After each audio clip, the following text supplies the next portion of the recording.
भूताणं नमो सिद्धाणं नमो आयरीयाणं नमो वज्रायाणं नमो लोई सवसाहुणं परमे शीर्षाणेमिं गुणरेण विभूषणं महावीरं सम्मतरेण निलयं पैडी समुकीर्तनं वृक्षं। पंच परमेश्वरी भगवान की, तपस्वी सम्राट आचार्य सन्मति सागर जी महाराज की, आचार्य रोहन सुनील सागर जी गुरुदेव की,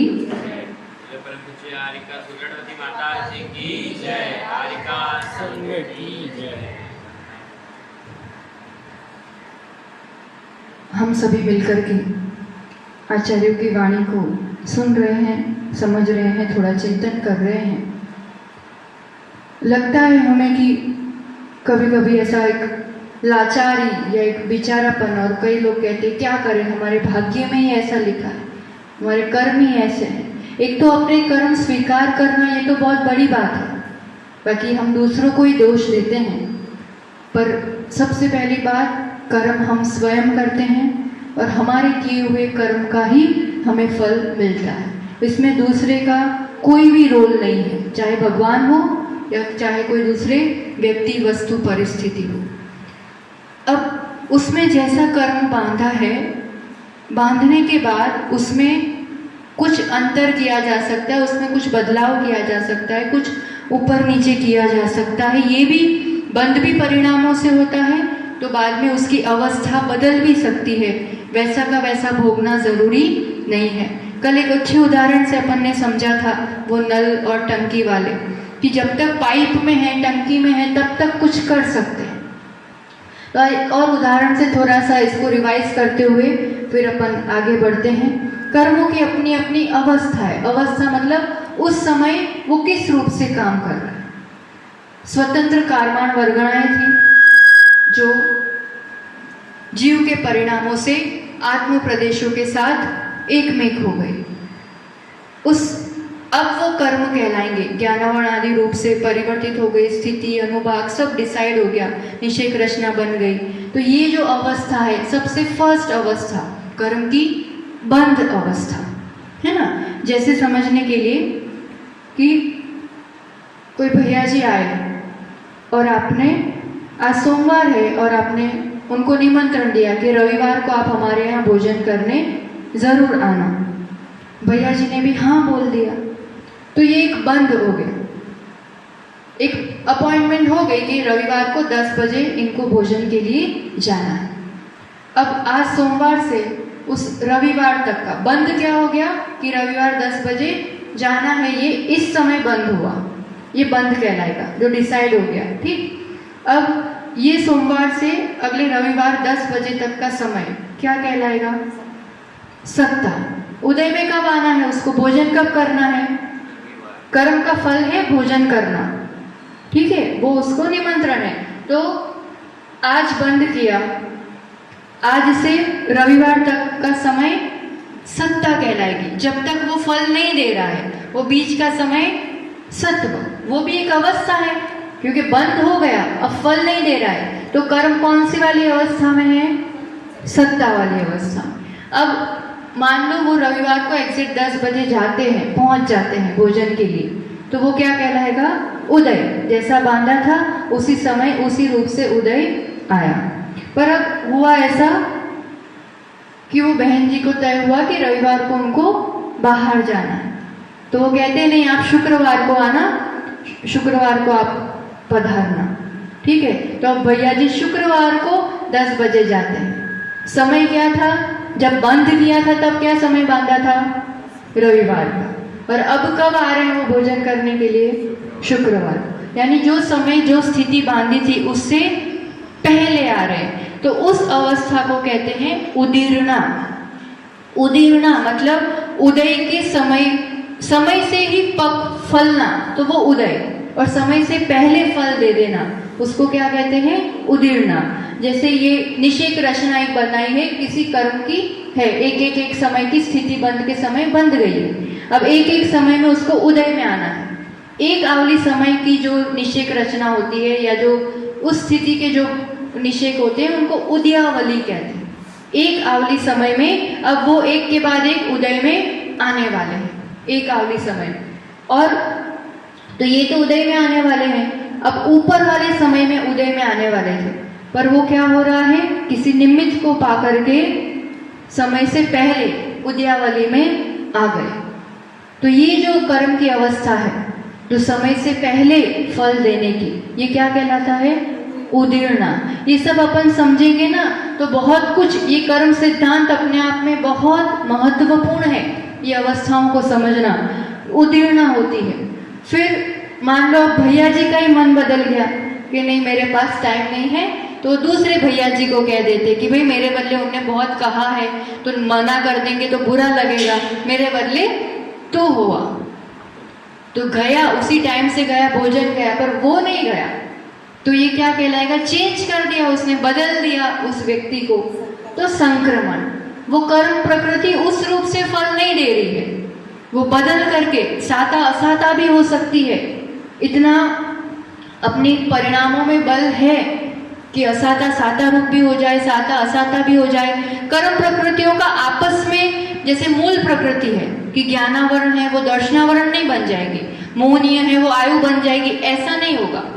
कोई एक कर्म प्रकृति का आपस में जो उसकी उत्तर प्रकृतियां हैं उसमें चेंज हो सकता है परिणामों के बल पर। जैसे नरक गति, तिर्यंज गति, अभी कोई भी गति का बंद कर रहे हैं अपन, बंद तो किसी का भी हो रहा है। अब यहाँ से अपन स्वर्ग गए, देव आयु पाई, है ना, तो देवगति नाम कर्म का उदय चल रहा होगा कंटिन्यूस, और बंद तो अपन ने सब गतियों का किया। तो अब वो कैसे होगा, बाकी की गति का अगर टाइम आ गया, उसका टाइम पीरियड स्थिति ऐसी बांधी थी कि देव पर्याय में उसका स्थिति टाइम आ गया उदय का, तब वो नरक रूप में कि तिर्यंश रूप में तो उदय में नहीं आ सकती, तो क्या हो जाएगा, वो देव गति रूप चेंज होके उदय में आएगा। ये द्रव्य क्षेत्र काल भाव की अपेक्षा से उदय आता है। उदय में ये बहुत महत्वपूर्ण रोल प्ले करता है। आप किस क्षेत्र में हो, आप किस द्रव्य मतलब किस पर्याय में हो, कौन सी इंद्रियों वाले जीव हो, कहाँ पर हो।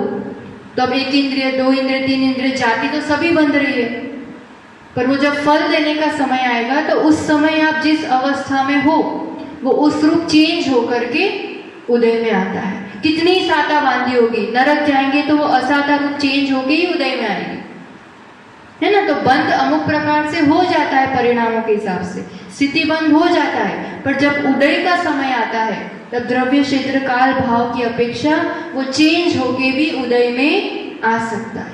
तो ये क्या हो गया, संक्रमण, चेंज।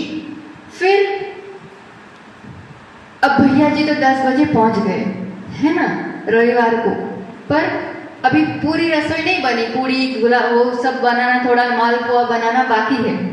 तो क्या करते हैं, वो अंदर से थोड़ा इशारा कर देते हैं और भैया जी घर वालों के साथ थोड़ी धार्मिक चर्चा करने के लिए बैठ जाते हैं। मतलब उस समय भोजन नहीं किया, समय को टाल दिया। तो ऐसे ये क्या हो गया, उपशम।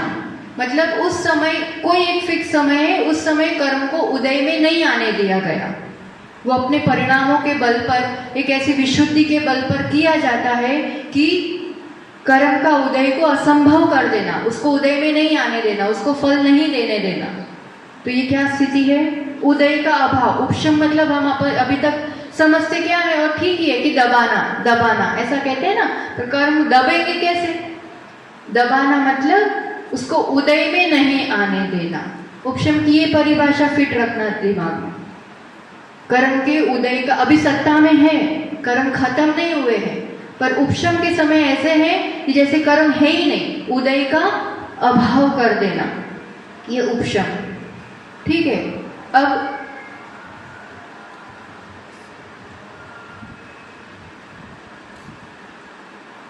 भैया जी जैसे शुक्रवार को आ गए थे तो उदीर्णा भी करी थी अपन ने, तो उसमें तो थोड़ा ऐसा भी हो सकता है कि 10 बजे के बदले 9 बजे आ गए, जल्दी ही आ गए।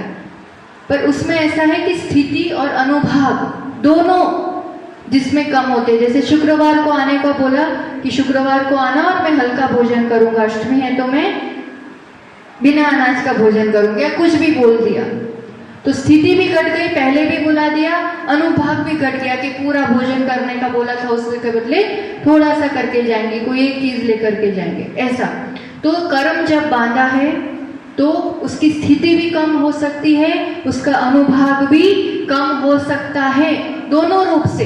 पाप कार्य करेंगे तो पुण्य का स्थिति अनुभाग कम होती है ना। अभी पाप कार्य खूब कर रहे हैं तो अच्छा पुण्य बांध के आए हैं तो भी पूरा नहीं भोग पाएंगे।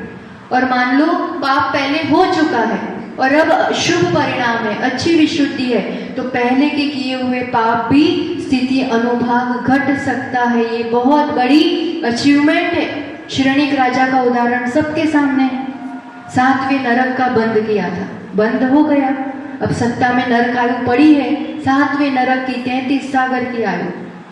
अब उसमें आयु नहीं बदल सकती, कुछ सिद्धांत काम करते हैं इसमें, आयु चेंज नहीं होगी, पर सम्यक दर्शन की विशुद्धि के बल पर क्या किया, अपकर्षण किया। स्थिति भी 84,000 वर्ष हो गई पहले नरक की, तो अनुभाग भी कम हुआ और स्थिति भी कम हुई, तो ये क्या कहलाएगा, अपकर्षण होना। इसका उल्टा भी होता है, उत्कर्षण भी होता है। उत्कर्षण यानी स्थिति और अनुभाग का बढ़ जाना, दोनों रूप में, पाप प्रकृतियों में भी हो सकता है, पुण्य प्रकृतियों में भी हो सकता है कि उसका फल बढ़ता गया। संक्लेश ज्यादा बढ़ाते जाएंगे किसी कर्म के उदय में, तो फिर वो कर्म बहुत लंबे समय तक और बढ़ता जाएगा, बढ़ता जाएगा। और पुण्य में भी लेंगे तो अकृत पुण्य का और उसका उदाहरण आता ही है कि जरा सा पुण्य किया था पर विशुद्धि के बल पर और बढ़ाता गया तो लंबे समय तक आगे फिर फल दिया। दोनों में लगाना इस चीज को। तो इतना ध्यान में आया विषय। कर्म का बंध होता है जब तक उदय नहीं होता है, सत्व होता है, समय के पहले उदय में आया तो उदीर्णा, प्रकृति चेंज होके उदय में आया, उस रूप फल नहीं दिया तो संक्रमण, उस समय उदय में ही नहीं आया बिल्कुल जिस समय आना चाहिए था, अभाव टोटल, तो उपशम, फिर स्थिति अनुभाग घटना, अपकर्षण, बढ़ना, उत्कर्षण। और अब इन्हीं में से कुछ कर्म बंद के टाइम ऐसा तय हो जाता है परिणामों के बल पर, जैसे कोई देवशास्त्र गुरु का विनय, या इस रूप से जो बड़े भारी कर्म होते हैं ना, अवर्णवाद होता है जिन धर्म का या सच्चे देवशास्त्र गुरु का, तो कहते हैं तुम तो जैसे बंधे हो भाई ऐसे ही उदय होगा, ऐसे ही फल भोगना पड़ेगा, तुम चाहो तो वो बाद में तुम कुछ भी कर लो वो बदलेंगे नहीं। तो जो समय से पहले उदय में नहीं आ सकते, चाहे तुम कुछ कर लो और वो चेंज नहीं होगी प्रकृति, तो निधति कहलाती। निधति में उदीर्णा भी नहीं हो सकती और संक्रमण भी नहीं हो सकता। जिस कर्म में बंद के टाइम ऐसा डिसीजन हुआ है वो क्योंकि उस रूप से बंधे होंगे तो निधति बंद होता है, तो उसका तुम संक्रमण और उदीर्णा नहीं कर सकते। और निकाचित बंध, अपन सुना भी है, ये सब शब्द कभी सुनने में आते हैं। निकाचित बंध मतलब कुछ नहीं, न उदीर्णा, न संक्रमण, न अपकर्षण, न उत्कर्षण, कुछ भी नहीं कर सकते। जैसा है उस समय से उसी रूप से उसको भोगना पड़ेगा। तो ये कर्म की अपनी अवस्थाएं हैं। फिर एक होता है उद्याभावी क्षय। कल अपन ने शोभशम में इसको थोड़ा सा समझा था, है ना। उद्याभावी क्षय में कैसे लेंगे, भोजन करने तो भैया जी आ गए, 10 बजे बोला था, बेचारों ने बहुत निमंत्रण दिया था तो गए, पर अस्वस्थ थे तो भोजन नहीं किया। समझ में आया। उदय की अपेक्षा अक्षय, उदय तो हो गया क्योंकि भैया जी गए वहां पर, उदय हुआ, वो कर्म प्रकृति अपने समय पर उदय में आई, है ना, पर क्षय भी हो गया, आत्म प्रदेश से वो अलग भी हो गए, पर उदय की अपेक्षा अभाव, वो उस रूप से उदय में नहीं आया। भैया जी पहुंच गए, बस भोजन तो नहीं किया, कर्म उदय में आ गए, पर उस रूप से सर्वघाती पने से उदय में नहीं आए। जैसा उसको काम करना चाहिए था, जैसा फल देना चाहिए था, वैसा उसने फल नहीं दिया। तो ये उद्याभावी क्षय, उदय की अपेक्षा, उस रूप से उदय की अपेक्षा अभाव, जिस रूप से फल देना चाहिए था उस रूप से नहीं दिया। देशघातीपना, तो एक देशघात होगा उदय आते टाइम, अनुभाग कैसा होगा, कम होगा। अगर देशघाती क्षय हो रहा है, देशघाती पने से उदय में आ रहा है, तो लता रूप और एक भाग दारू रूप। कल देखा था ये विषय, जो कर्म परमाणु का अनुभाग शक्ति लता है और दारू का एक ही भाग लेना है, तो उतना जो है वो देशघाती पना कहलाता है। पूरा लता और दारू का एक भाग। और फिर दारू का बहुभाग, अस्थि और शैल, ये पूरा क्या कहलाता है? सर्वघाती पने से। मतलब कोई सर्वघाती स्पर्धक है तो अस्थि शैल ऐसी शक्ति होगी, कोई देशघाती स्पर्धक है तो लता जैसी शक्ति होगी उसकी, है ना।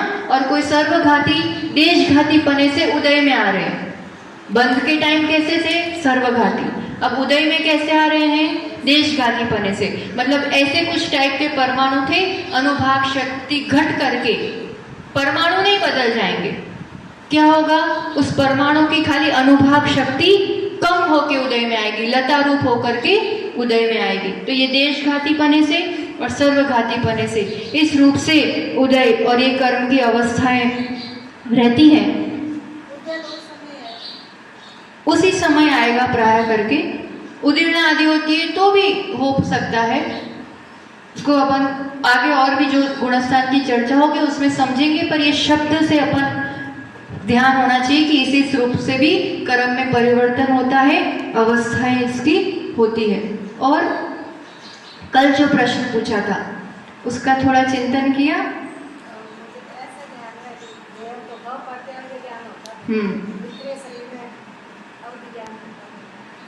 होता तो है, पर वो काम करना कैसे शुरू कर दिया उसने? जन्म से होता है, खुद से ही होता है, पर ये आत्मा में और ये कर्मों में कुछ उतार चढ़ाव होता होगा ना। तो समझने के हिसाब से अपन ने शौक्षम का विषय थोड़ा सा कल लिया था देशघाती में, तो एक बार फिर से रिपीट कर दे रहे हैं कि जब कर्मों में बंटवारा होता है ना। भैया जी सुन लेना, अभी कल का विषय है और इम्पोर्टेंट है ना। प्रकृति दो प्रकार से, एक सर्वघाती प्रकृतियां भी होती है, देशघाती प्रकृतियां भी होती है। सर्वघाती प्रकृति यानी वो गुण का पूरा घात करना है उसका, है ना। तो उसमें जो होंगे सर्वघाती स्पर्धक ही होंगे। जब कर्मों में परमाणुओं का बंटवारा हुआ ना, 8 कर्म में बंटवारा हुआ, फिर मोहनीय को कुछ मिला, ज्ञानावरण को कुछ मिला। अब ज्ञानावरण को भी उसके पास थोड़ी रखना है। मति श्रुत अवधि मना पर्य केवल जो पूरे 5 बंध रहे हैं तो उन 5 में बंटवारा करना है। तो उस बंटवारे के समय ऐसा नियम है कि वो तब सर्वघाती और देशघाती उस रूप से उस द्रव्य का बंटवारा होता है अनुभाग शक्ति के हिसाब से। तो अब 2 प्रकार का द्रव्य है या 2 प्रकार के स्पर्धक है, सर्वघाती स्पर्धक भी है, देशघाती स्पर्धक भी है। और प्रकृतियां पूरी 5 है ना। मति श्रुत अपन ज्ञानावरण की बात करें तो, मोहनीय की बात करेंगे तो पूरी 26 जो बंध रही है उसमें बंटवारा होना है, जो बंध रही है उस टाइम उसमें। तो मति श्रुत ज्ञान अवधि मना पर्य केवल ज्ञान, तो सर्वघाती द्रव्य है। अब इसमें से सर्वघाती प्रकृति कौन सी है? केवल ज्ञानावरण एक ही है। तो सर्वघाती द्रव्य किसको जाएगा? केवल ज्ञानावरण को तो जाएगा। देशघाती प्रकृति के पास जाएगा कि नहीं जाएगा? तो जाएगा। देशघाती प्रकृतियों को भी मिलता है सर्वघाती द्रव्य, और सर्वघाती द्रव्य को तो मिलता ही मिलता है, ठीक है। तो सर्वघाती प्रकृतियों के पास सिर्फ सर्वघाती स्पर्धक जाएंगे, कारण उसको सर्वघाती रूप से ही काम करना है। पर देशघाती प्रकृतियां जितनी भी है उनके पास देशघाती का द्रव्य तो पूरा ही जाएगा और सर्वघाती में से भी कुछ अंश जाता है। कहने का तात्पर्य, देशघाती प्रकृति के पास दोनों तरह के स्पर्धक होते हैं और सर्वघाती प्रकृति के पास सिर्फ सर्वघाती स्पर्धक होते हैं। तो अब इसमें इस रूप से क्यों होता है?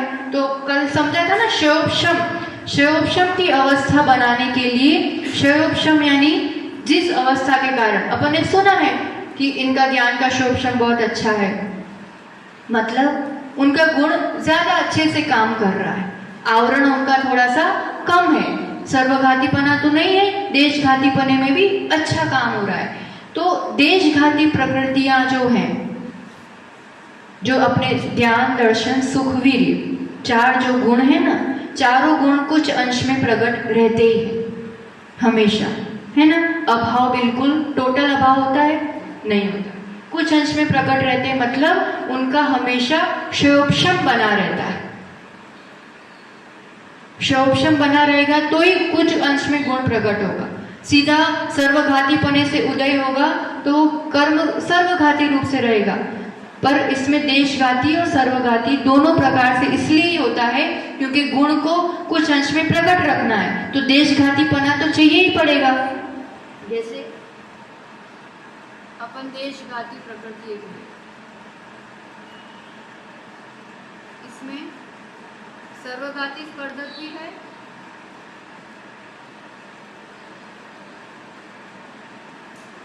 और देशघाती।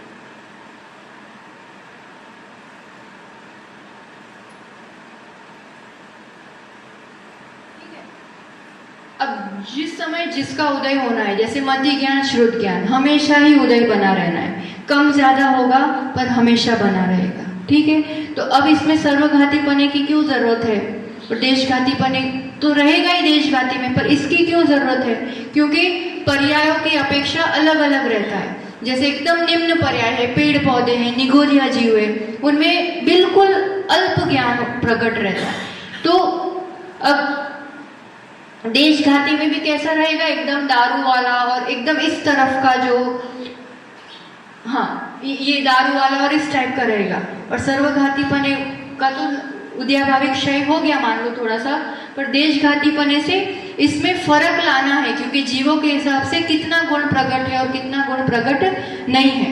अब जैसे अवधि ज्ञान की अपन बात कर ले, मति ज्ञान श्रुत ज्ञान तो फिर भी थोड़ा प्रकट रहना ही है, बस अनुभाग का फर्क रहेगा सबका।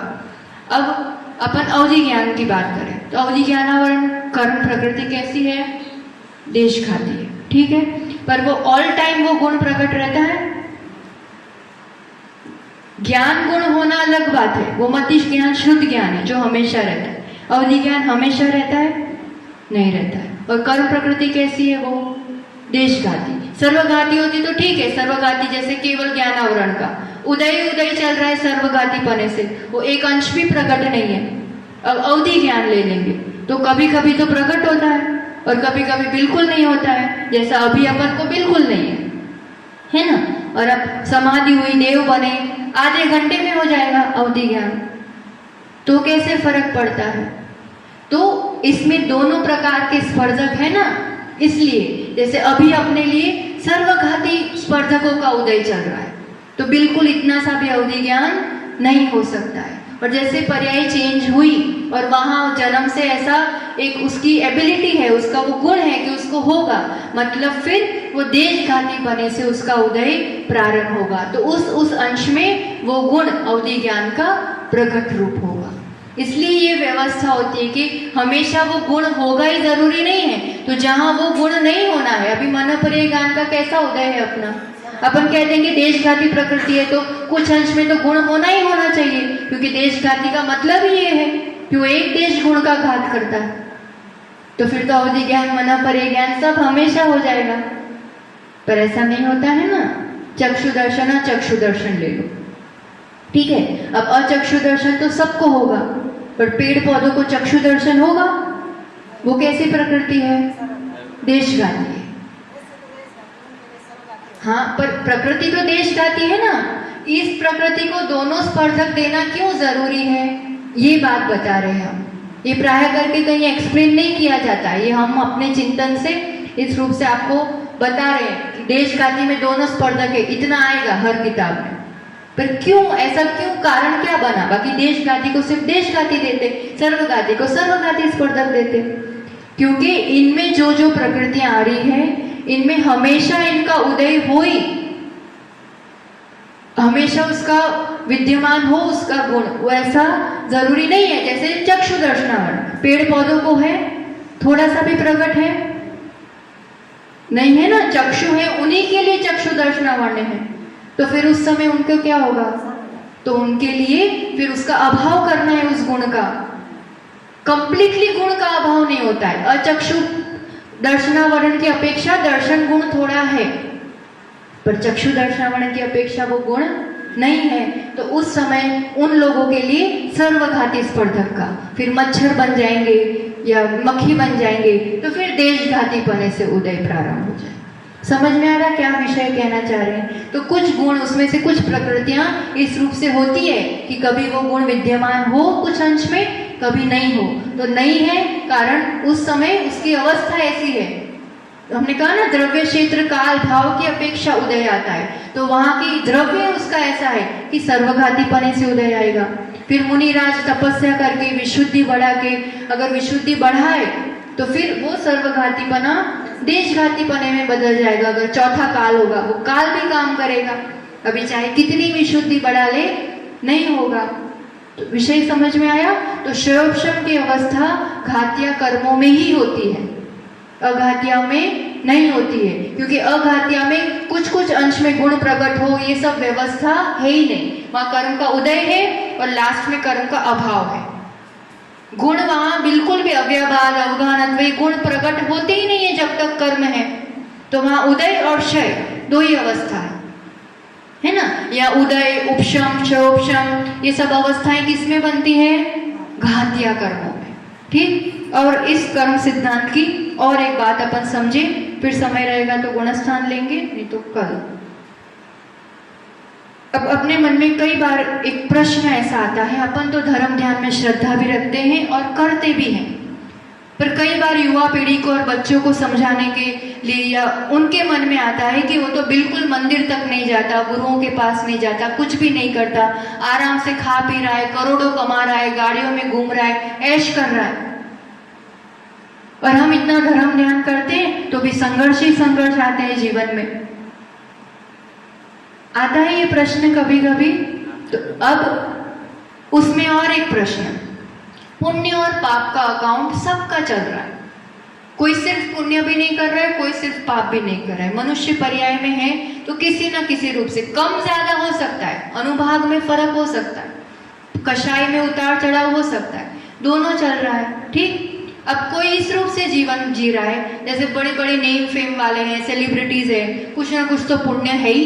तभी अभी हमको बताया इन लोगों ने कि कोई ट्राइबल, मतलब वो उनमें से कोई प्रेसिडेंट बन गया है ना। अब वो ऐसी पर्याय है, सब चीज है, पर कुछ तो पुण्य की, एक सांसारिक रूप से तो पुण्य ही कहा जाएगा ना कि ऐसा अवस्था मिली। अब वो जो कुछ भी कर्म कर रहे हैं अभी, ठीक है, अब अभी पाप हो रहा है ज्यादा, थोड़ा पुण्य हो रहा है, जो भी काम हो रहा है, तो कोई जीव इस रूप से है कि वो नरक जाएगा, और कोई जीव इस रूप से पुरुषार्थ कर रहा है या तो स्वर्ग जाएगा। अब नरक जाएगा तो वहां तो असाता ही असाता होंगी, पाप ही पाप होंगे। तो यहाँ थोड़ा बहुत समाज सेवा की, थोड़ा डोनेशन किया, थोड़ा जो पुण्य किया, वो कहाँ जाएगा?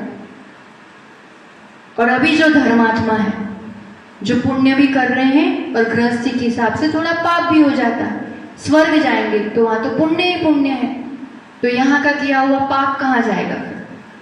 उसका भी तो स्थिति अनुभाग पड़ा ना, समय पे वो भी तो उदय में आना चाहिए। तो अब ये अपन को अभी तक अपन ने जो समझा ना, उसी से तो इसमें अब समझने वाली बात है, जो अपन ने यही समझा है ना, उसी में से अपन को उत्तर मिल जाएगा, है ना।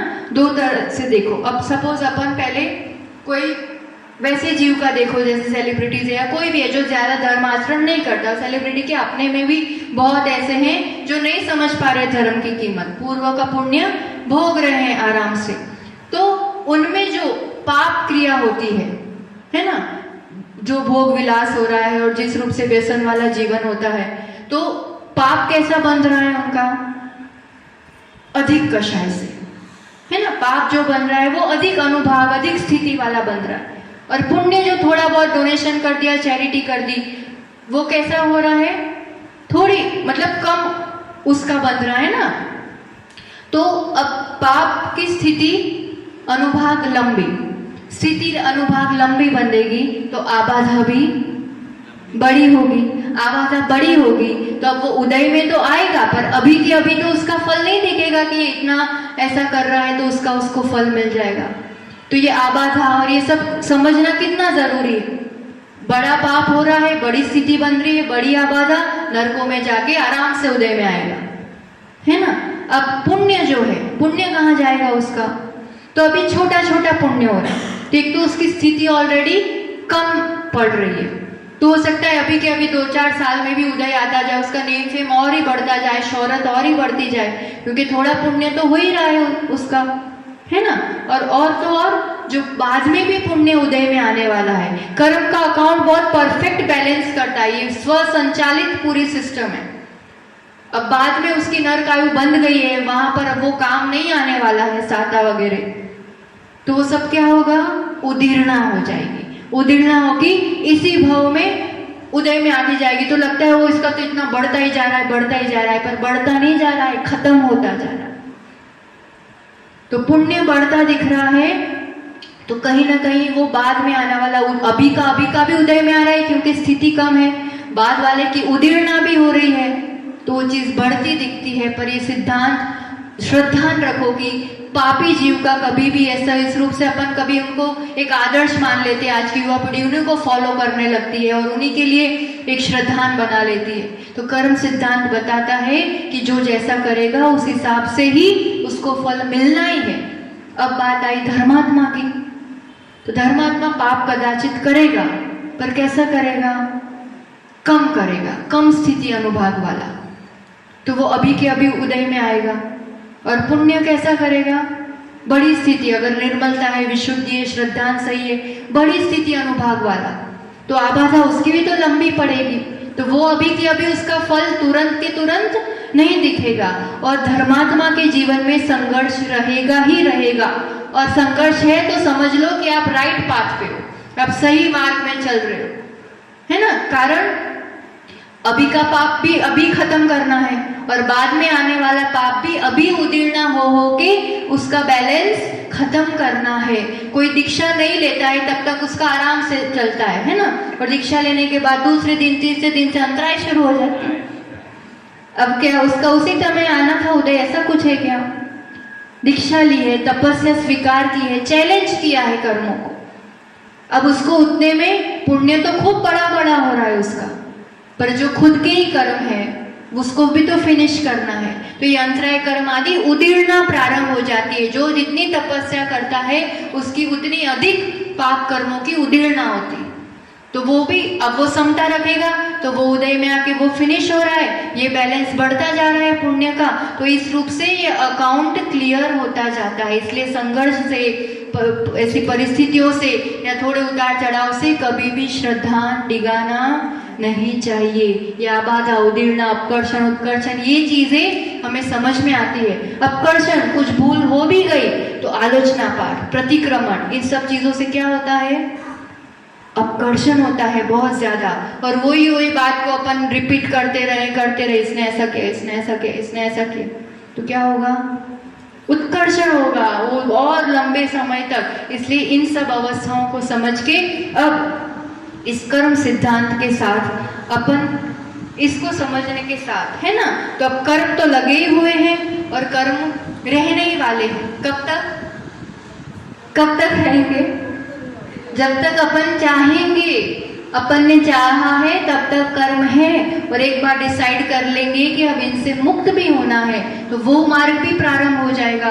तो जो अभी की अवस्था है और उससे मुक्ति तक की अवस्था की, कर्म रहित होने की अवस्थाओं को इसमें एक गुणस्थान की श्रेणियों में इसको विभाजित किया है। गुणस्थान, गुण मेरी अपनी आत्मा के, पर वो गुण अभी क्यों प्रकट नहीं है, क्यों नहीं है, मैं आत्मा। और कर्म क्यों प्रकट नहीं है, कर्म के कारण। अभी तक यही तो समझा, मेरे अपने गुण, पर उन गुणों की शक्ति प्रकट नहीं है, कारण आवरण, कर्म, ठीक है। तो अब कर्मों के कारण किस रूप से अवस्था बनती है, गुणस्थान, यानी इस आत्मा के गुणों के प्रकट होने के स्थान। एक एक के बाद स्टार्टिंग कहाँ से होता है जीव का, फिर किस रूप से गुण प्रकट होते जाते हैं, मतलब कर्म हटते जाएंगे तो गुण प्रकट होते जाएंगे। तो कितने स्टेजेस है, गुण तो अनंत है, पर फिर भी उस अपेक्षा से उसको 14 श्रेणियों में, 14 सीढ़ियों में बांटा गया है। अभी मेरा स्टेटस क्या है, मैं कहाँ हूँ, कितनी दूरी पर हूँ, कितना और चढ़ना है, कितना बाकी, ये सब ख्याल आता है गुणस्थानों के माध्यम से। तो गुणस्थान अपन नाम आज कर लेते हैं और जीव कांड अगर किसी के पास हो, मोबाइल में देख लें या जैसे भी, तो उसमें पहला अधिकार गोमरसाड़ जीव कांड का गाथा नंबर 8 से अपन प्रारंभ करेंगे। तो उसमें से गाथाएं भी देखते जाएंगे और फिर पूरा विषय भी समझते जाएंगे। तो ये 14 सीढ़ियां और नाम इसमें क्या किस रूप से है, तो इन सभी कर्मों का राजा या सभी कर्मों को संचालित करने वाला कर्म कौन सा? मेन मोहनीय कर्म। 8 कर्मों में सबसे बलवान और चढ़ाई के श्रेणी में भी सबसे पहले उसी को जीतना पड़ता है और उसी के आधार पर सभी होता है। इसलिए मोहनीय कर्म के आधार पर गुणस्थान की परिभाषा लिखनी हो तो मोह और योग के माध्यम से,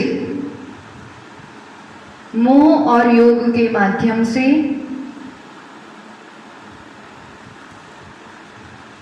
आत्मा के परिणामों में जो उतार चढ़ाव होता है उसे गुणस्थान कहते हैं। अब इसमें लगेगा कि गुणस्थान क्यों नाम दिया है, बात परिणाम की हो रही है, तो अपने लिए समझने के हिसाब से लिख लो कि आत्मा के गुणों के प्रकट होने के स्थान को गुणस्थान कहते हैं। गुणों के प्रकट होने के स्थान, तो गुण अब तक प्रकट क्यों नहीं है? कर्म के कारण, और कर्म जाते जाएंगे तो गुण प्रकट होते जाएंगे।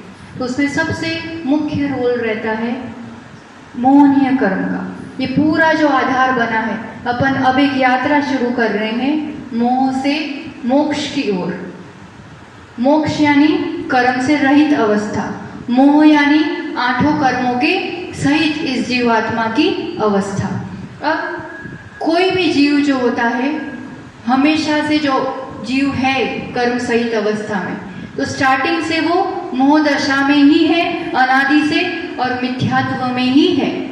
एक एक नाम आज कर लेते हैं कि कौन सी 14 सीढ़ियां हैं, किससे गुजरना है, क्या नाम दिए हैं आचार्य भगवंतों ने। मिथ्यात्व यानी मिथ्या तत्व बुद्धि है, जिसकी दृष्टि मिथ्या है, तो वो मिथ्यात्व गुणस्थान में, जिसमें हमेशा से है।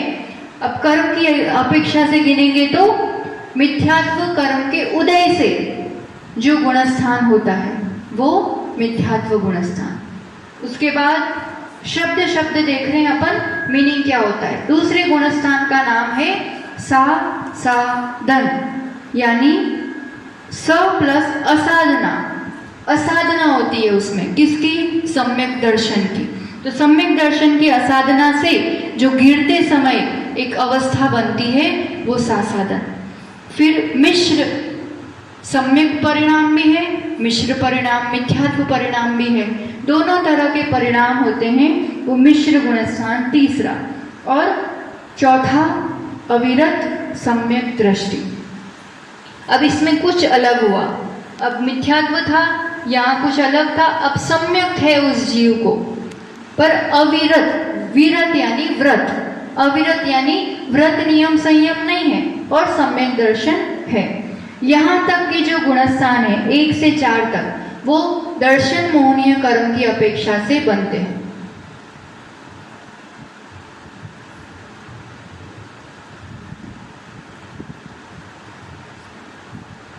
मोहनीय कर्म 2 प्रकार से, दर्शन मोहनीय, चारित्र मोहनीय। पहले जो रोल होता है वो दर्शन मोहनीय का है और उसी के आधार पर गुणस्थान बनते हैं।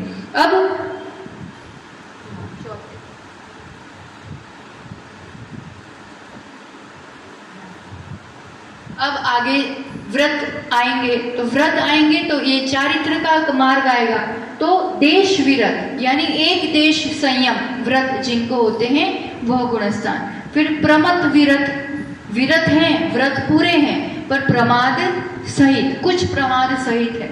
और उसी के आगे अप्रमत, पूरे व्रत नियम संयम है, प्रमाद रहित। ये सब किसकी अपेक्षा बन रहे हैं अब गुणस्थान?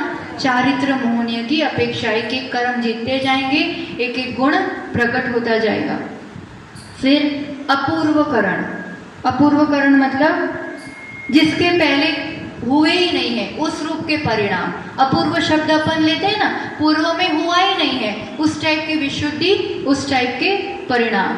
और अनिवृत्तिकरण, निवृत्ति यानी भेद, अनिवृत्तिकरण यानी अब यहाँ से परिणामों में कोई भेद नहीं है। यहाँ तक बहुत तारतम्यता थी, कम ज्यादा, किसी का कुछ हो सकता है, किसी का कुछ। अब इसमें यहाँ से एक से परिणाम शुरू हो जाते हैं सब जीवों के। अनिवृत्तिकरण। फिर सूक्ष्म सांप्राय, सांप्राय यानी कषाय। अब कितनी कषाय बाकी है? सूक्ष्म, थोड़ी सी, जरा सी। फिर उपशांत मोह, मोह को पूरा शांत कर दिया, उपशम कर दिया। क्षीण मोह, खत्म, अभी यह अवस्था हो गई जहाँ मोह खत्म हो गया है। और फिर उसके बाद संयोग केवली, अरिहंत भगवान बन गए, संयोग केवली। और यहाँ तक योग है पूरे में, योग यानी मन वचन काय, तीनों यहाँ तक है। और फिर अयोग केवली, योग भी नहीं है। इसलिए योग और मोह के आधार पर, अभी परिभाषा में क्या बताया था? योग और मोह के आधार पर। यहाँ तक दर्शन मोहनीय आधार बना, यहाँ से यहाँ तक चारित्र मोहनीय आधार बना। अब ये दो गुणस्थान किस आधार पर बने? योग के आधार पर, क्योंकि मोह तो चला गया, तो फिर मोह, इसलिए दोनों शब्दों को लिया है। यहाँ तक चारित्र,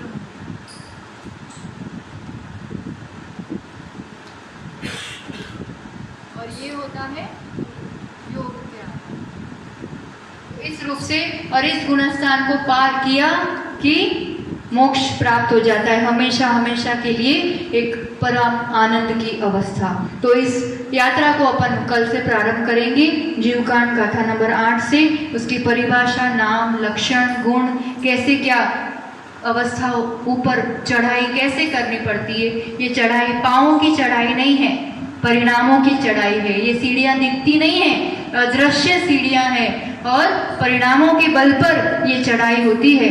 तो कैसे हम निर्मलता अपने जीवन में बनाए, कर्म सिद्धांत को जो भी सुना हम उस पर श्रद्धान बनाए और अपने जीवन में कर्मों का हम सुधार करें, निर्मलता बढ़ाए। इसी भावना के साथ जिनवाणी स्तुति करते हैं। जिनवाणी के ज्ञान से सूझे लोकालोक, सो वाणी मस्तक नमो सदा देता हूँ दो। हे जिनवाणी भारती तो है जपो दिन रैन, जो तेरा शरणा गए सो पावे सुख चैन। नौबार नमोकार। द्वादशांग में जिनवाणी माता की जय। आचार्य भगवान सुनील सागर जी गुरुदेव की जय।